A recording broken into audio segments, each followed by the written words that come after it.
You Quinn Wade coming to y'all with that instant analysis on the Houston Rockets beating the Minnesota Timberwolves 117-111 in overtime. This was a really interesting game when it comes to how it ended.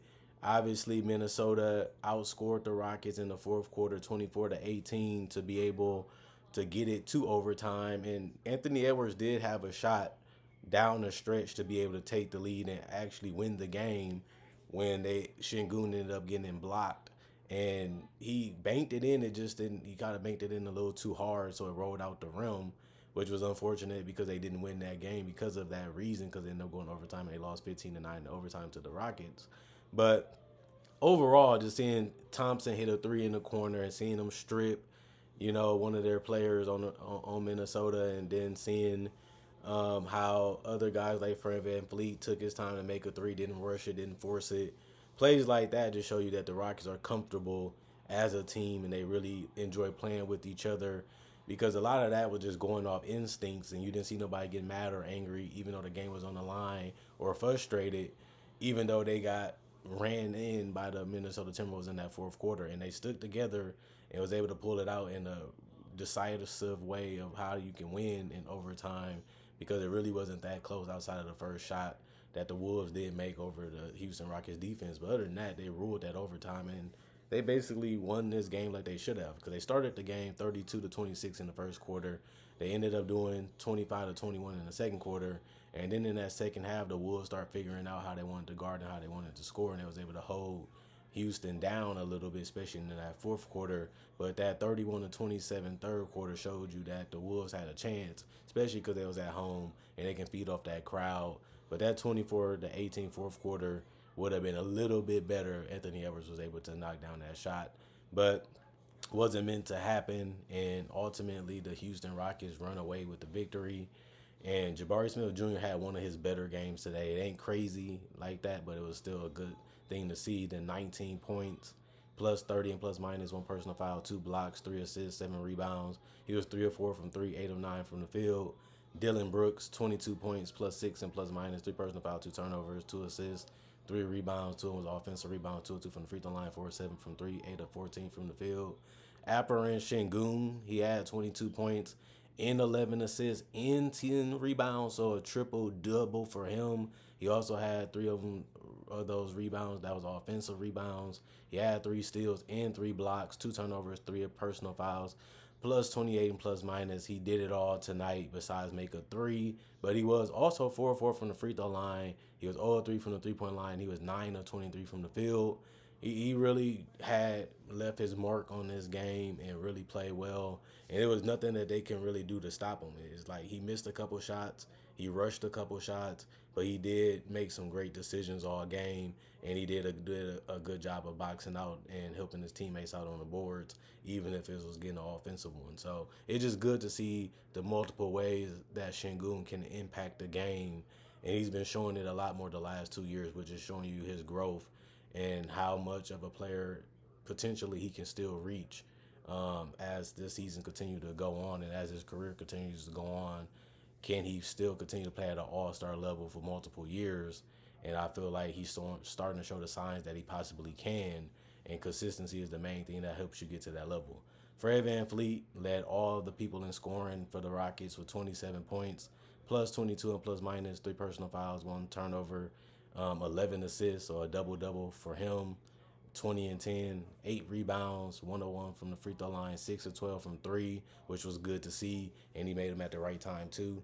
He was 10 of 25 overall from the field, but you like the fact that he didn't, run away from the offense because Jalen Green only played 23 minutes and they had to pick up some of that offense because of that. 9 points, not negative 8 and plus minus, one personal foul, one turnover, two steals, two assists, three rebounds, 2 of 2 from the free throw line, 1 of 5 from three, 3 of 9 from the field. Tari Eason, 0 points, minus 18 and plus minus, three personal foul, one block, one turnover, two steals, three rebounds, 0 of 3 from the 3-point line, 0 of 5 from the field. Amen Thompson, he played 38 minutes. He was really, really good defensively, and he was really good offensively too.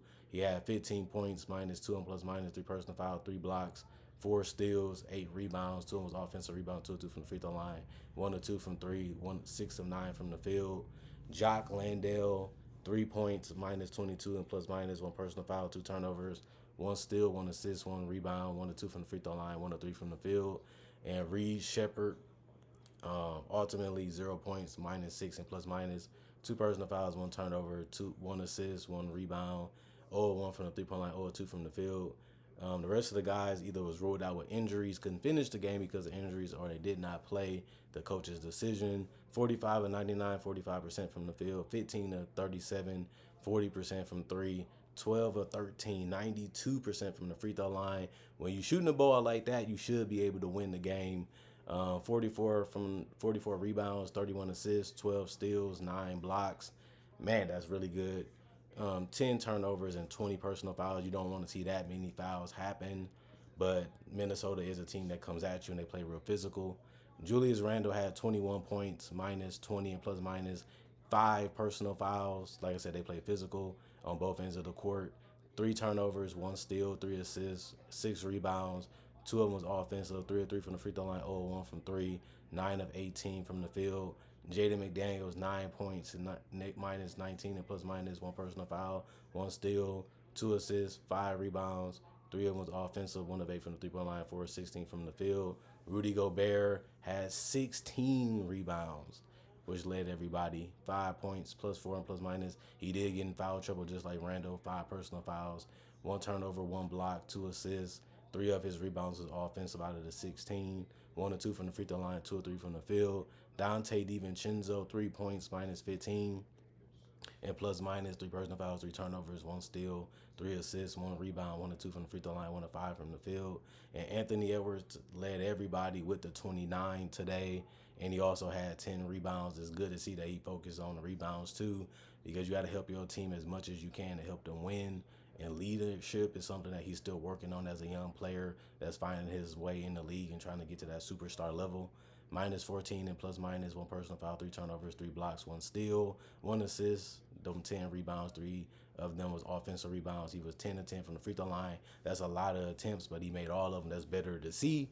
But he also shot 3 of 12 from three and finished the game 8 of 22 from the field, which is a game that you're going to see happen a lot from him because he's going to take a lot of shots late in the shot clock, just because when you're the best player or they feel like you can get a shot off better than they can, they always seem to give you the ball back. And 3 point shots are the toughest shots. You got to have your legs. You got to have good position. You got to have good follow through. Even though they're trying to force him to speed it up or try to force him to make that decision as a defensive team, as an opposition too, that forces you to take some threes that you normally had to take faster, and then it makes your percentage go down even though you was aggressively looking for it.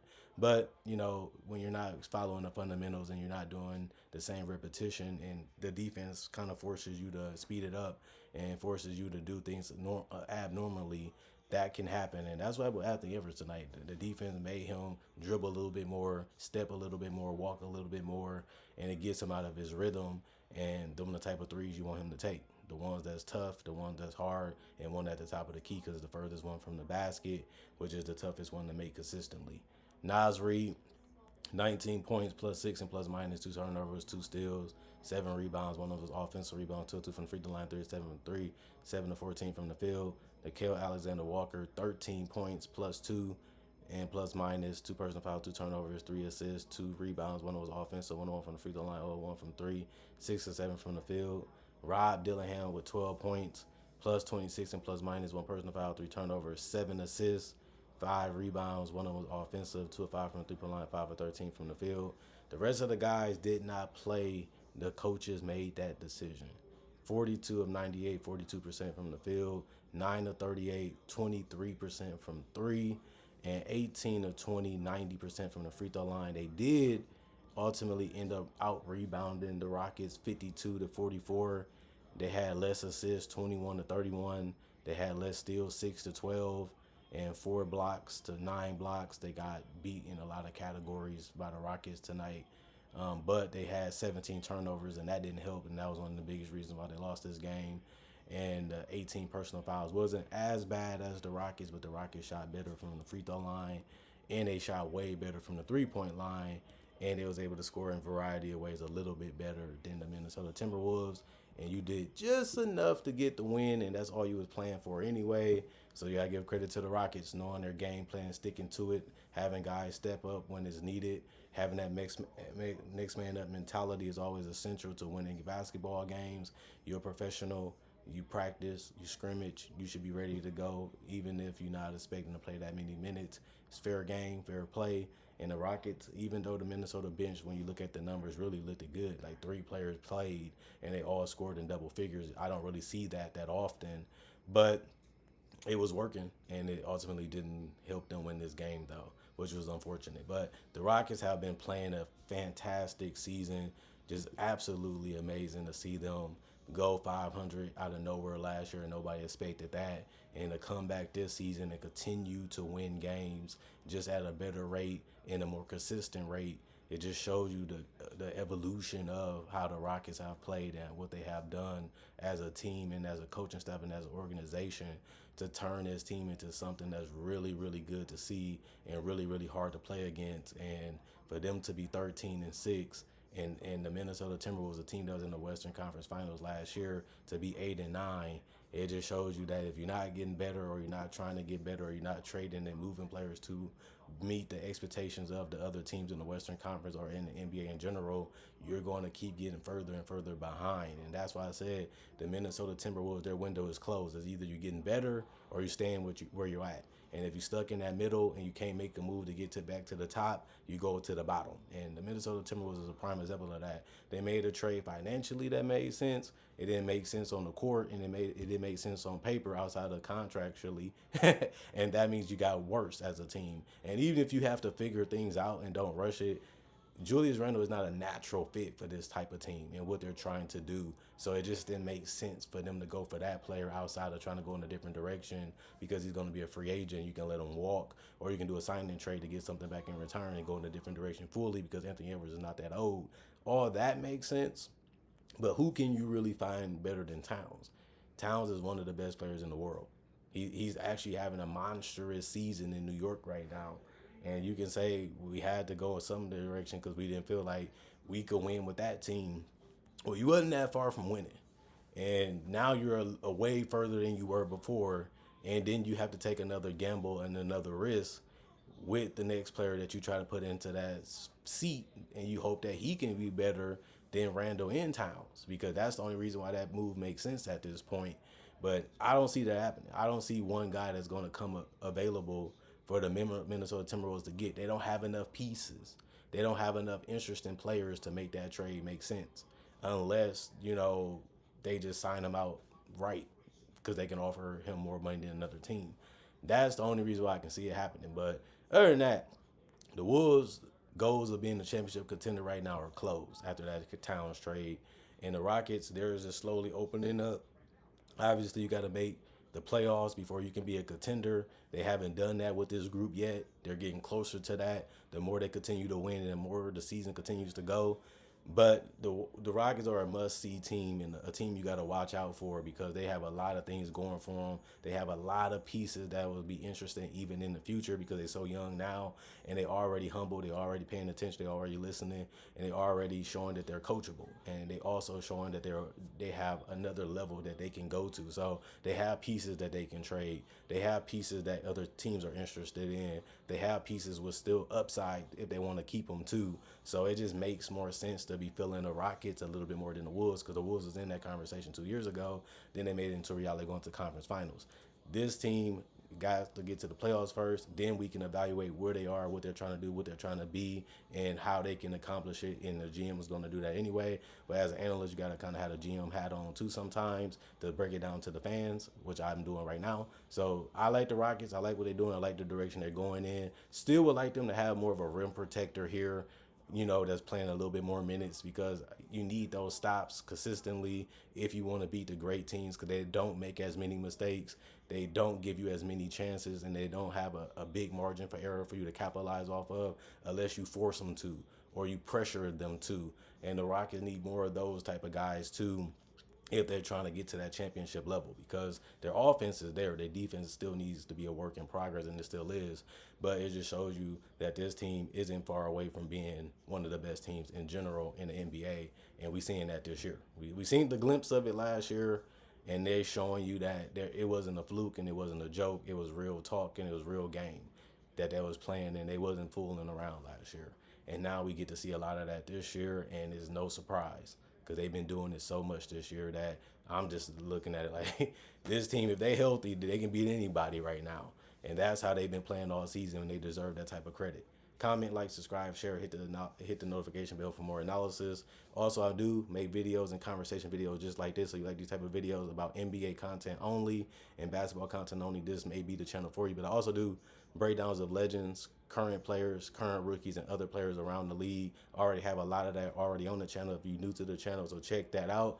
Keep watching, keep listening, keep doing any type of way that you need to support the channel. I appreciate it. I love it. I'm happy that you guys do it, and I couldn't ask for any better fans.